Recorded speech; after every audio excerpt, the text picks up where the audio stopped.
2006년부터 미국 경제 붕괴 12단계설을 내놓은 루비니 교수. 2006년 9월 7일 루비니 교수가 예측한 미국 경제 12단계 붕괴론의 내용은 다음과 같습니다.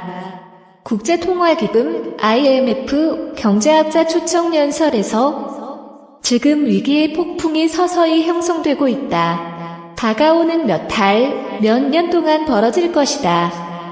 일생에 한 번밖에 없을 대규모의 주택 경기의 추락오일 쇼크 금융자본 붕괴 소비 위축 경기 침체 1단계 미국 역사상 최악의 주택시장 침체 2단계 서브프라임 모기지 손실 확대 3단계 신용카드 대출 등 소비자 신용 부실 4단계 트리플 A 등급 채권보증업체의 신용 등급 하향 조정 5단계 상업용 부동산 시장의 붕괴 6단계 대형은행 파산 7단계 금융기관의 무모한 차익 매수, LBO로 인한 대규모 손실 8단계 기업의 연쇄부도 및 신용부도 스와프, CDS, 손실 확대 9단계 헤지펀드처럼 자금 추적이 어려운 금융기관의 붕괴 10단계 주가 급락 11단계 금융시장에서 유동성이 고갈 12단계 금융기관이 강제 청산, 자산 헐값 매각 등 악순환이 반복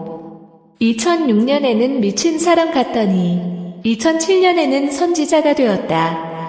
2007년 IMF 총회에 다시 초청된 루비니 교수의 강연을 들으면서 학자들은 말했습니다. 리먼 브러더스, 메릴 린치, AIG 등의 붕괴가 가시화된 지금 상황은 이 예언 가운데 6, 7단계에 해당한답니다. 루비니의 불길한 예언도 적중. 이번은 헤지펀드 떼도산. 수백 개의 헤지펀드가 쓰나미처럼 도산할 것이다. 요즘 월가는 물론 전 세계적으로 가장 주목받고 있는 누리엘 루비니 뉴욕대 교수의 주장이다. 그는 2년 전 미국 경제 및 금융시장이 붕괴로 가는 12단계 시나리오를 내놨고 지금 그의 시나리오대로 월가가 무너져가고 있다. 헤지펀드 무더기 도산은 그의 시나리오 가운데 9번째 단계다. 최근 헤지펀드 위기 조짐이 완연하다. 미국 정부의 구제금융안 불발은 헤지펀드 위기를 더 자극할 전망이다. 헤지펀드의 운용자산 규모는 전 세계적으로 3조 달러에 달한다. 또 다른 핵폭탄인 셈이다. 이제 루비니 시나리오 가운데 남은 건 주가 급락, 유동성 고갈, 강제 청산 등 3단계 뿐이다. 이마저도 일부는 이미 진행이 됐다. 과연 루비니 교수는 진정한 카산드라, 선지적으로 미래를 예견했지만 아무도 주목하지 않았던 신화 속 인물로 기억될 것인가?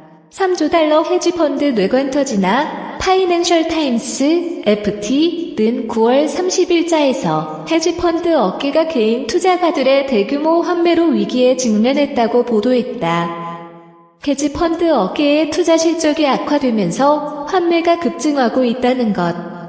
올 들어 드레이크 캐피털, 오스프레이 매니지먼트 등에 이어 지난주 MKM 롱보트, 포웨 캐피털 등 주요 헤지펀드들이 잇따라 청산되고 있는 건 헤지펀드 무더기 도산의 전주곡일 가능성이 높다. 세계 유수의 헤지펀드인 아티쿠스마저 올 들어 무려 50억 달러에 달하는 손실을 보면서 휘청거리고 있는 상황이다. FT는 업계 관계자들의 말을 인용, 스위스 등지에 부유한 개인 투자자들이 헤지펀드 자금 이탈을 주도하고 있다고 전했다. 블룸버그 통신 역시 이날 아시아에서 운용되는 헤지펀드들이 수익률 악화로 인해 전례 없이 빠른 속도로 청산되고 있다고 보도했다. 글로벌 헤지펀드 리서치 회사인 유레카헤지에 따르면 아시아 헤지펀드 시장에서 투자자들이 급속도로 빠져나가면서 올 들어 지난 8월까지 약 70개의 아시아 헤지펀드가 청산된 것으로 나타났다. 싱가포르 소재 헤지펀드 자문기관인 그피어의 피터 더글라스 사장은 메이저든 마이너든 예외 없이 아시아 헤지펀드 시장에서 자금이 유출되고 있다고 말했다.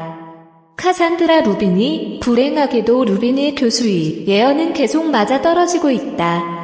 그는 1997년 한국 등 아시아 국가 외환위기, 2007년 7월 미국 서브프라임 사태 등을 각각 1년 전에 예측했고 올 2월에는 2개 투자은행이 파산할 것이라고 했는데 결국 한 달 뒤 베어 스톤스가 무너졌다. 그는 지난달 중순에는 골드만삭스와 모건 스테일리도 대형 상업은행과 합병하지 않으면 수개월 내에 망하고 이후에는 수백 개의 헤지펀드가 쓰나미처럼 도산할 것이라고 예언했다. 결국 골드만삭스와 모건 스탠리는 은행 지주회사로 변신했고 헤지펀드 무더기 도산도 점점 현실화하고 있다. 루비니 교수는 구제금융안이 제출됐을 때 미국의 경기 침체 기간이 당초 예상했던 5년에서 18개월로 줄어들 것이라며 비관의 수위를 낮춘 바 있다. 이는 구제금융이 작동하지 않으면 5년 이상의 장기 침체가 예상된다는 의미다.